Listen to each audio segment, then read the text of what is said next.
Hej og velkommen til vores mundtlige matematikaflevering. I dag skal vi snakke om eksponentiel vækst, og der skal vi gerne vise, hvordan vi bruger den, men også dens formler. En eksponentiel vækst er, når en graf eller en udvikling stiger med samme procent per tidsenhed. Her kan vi se et koordinatsystem, hvor vi har y-aksen og x-aksen. Så har vi et punkt her, hvor der går en eksponentiel vækst igennem. Vi har to konstanter. Den ene hedder a, og den anden hedder b. A fortæller noget om, hvor meget vores y vokser. Hvis vi tegner to punkter her, så er en graf, så kan vi se, at den går en hen af x-aksen og to op af y-aksen. Altså det vil sige, at den bliver simpelthen fordoblet. B kaldes vores begyndelsesværdi. Det er altså den første værdi, vi møder, eller den første værdi, der anvendes. B, det er skæringen på y-aksen. Nu vil vi bevise a og b. Og det gør vi ud fra de to punkter, vi brugte før. Det her punkt, det hedder x1, y1. Og det andet punkt her, det hedder x2, y2. Formlen for a ser sådan her ud. x2 minus x1, og så i kvadratroden af y2 delt med y1. Nu skal vi have vores formel for b. Formlen for b er y1 divideret med a opløftet i x. Vi starter med at bevise formlen for a.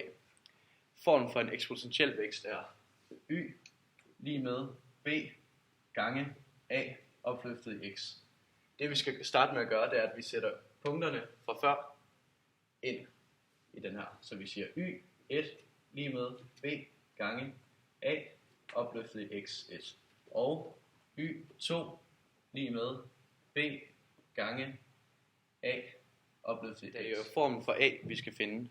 Så sætter vi vi dividerer de to formler for hinanden for at fjerne b.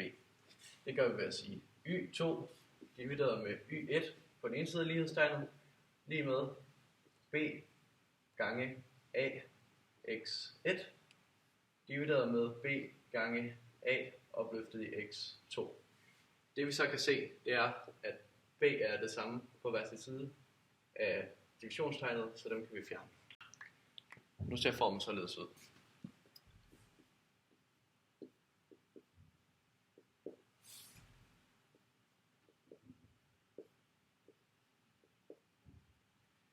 Og for at vi vil gerne have a til at stå alene, så derfor så bruger vi potensreglereglen, der hedder a m divideret med a opløftet i n lige med a opløftet i m minus. Nu kan vi sætte vores punkt ind i reglereglen. Igen er det y2 divideret med y1 lige med a opløftet i x2 minus x1. Vi vil gerne have a til at stå alene, så derfor så tager vi kvadratroden af x2 minus x1 på begge sider af lighedstegnet. x2 minus x1 og kvadratroden med x2 minus x. Da potens er det omvendt af kvadratroden, eller omvendt, så kan vi fjerne både potensen og det, der står opløftet i kvadratroden, x2 minus x1, kvadratroden af y2 divideret med y1, og det er lige med a. Dong, dong, dong, dong. Nu vil vi bevise form for b. Vores formel er b lige med y1 divideret med a opløftet i x1.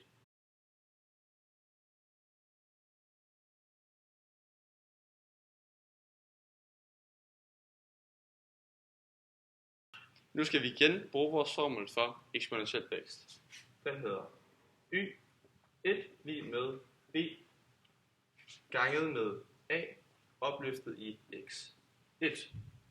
For at isolere b, dividerer vi med a opløftet i x1 på begge sider.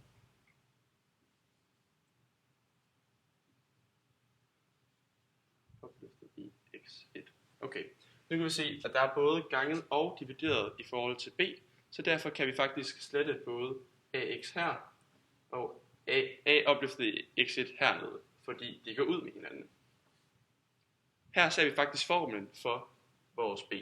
Nu vil vi bevise forskriften for en eksponentiel vækst ud fra 2 random punkter. Vi har valgt punkterne 0,5 og 1,25. Det vi gør, det er, at vi i forvejen ved, at det her punkt, det hedder x1, y1, og det her punkt, det hedder x2, y2. For at finde b, så skal vi finde ud af, hvor den her den skærer på y-aksen. Men da b altid er 0 i en eksponentiel vækst, så må vi gå ud fra, at vores b er 0. Så derfor kan vi nu sige b lige med 0. Nu skal vi så finde a, og det gør vi med formlen for a. Formlen for a, den hedder som sagt x2 minus x1, og kvadratroden af y2 divideret med y1. Her indsætter vi vores punkter, hvor vi ved, at x1 lige med 0, y1 lige med 5, x2 lige med 1, og y2 lige med 25. Og det vil sige, at x2 det er jo 1, og vores x1 det er 0. Og så har vi herinde vores y2, det er 25, og det dividerer vi med vores y1, og det er 5. Da der står et tal her, så er det det samme som at regne ud bare normalt. Man kan i princippet bare fjerne den her, så står der 25 divideret med 5, det er lige med 5. Dermed er 5 lige med vores a. Så indsætte vores a og vores b i forskriften for en eksponentiel vækst. Vores b var lige med 0, og vores a er lige med 5. Derfor y lige med 0 gange 5 opløftet i x er vores forskrift. Det var alt, hvad vi havde for denne gang i vores matematikaflevering. Tak og på gensyn.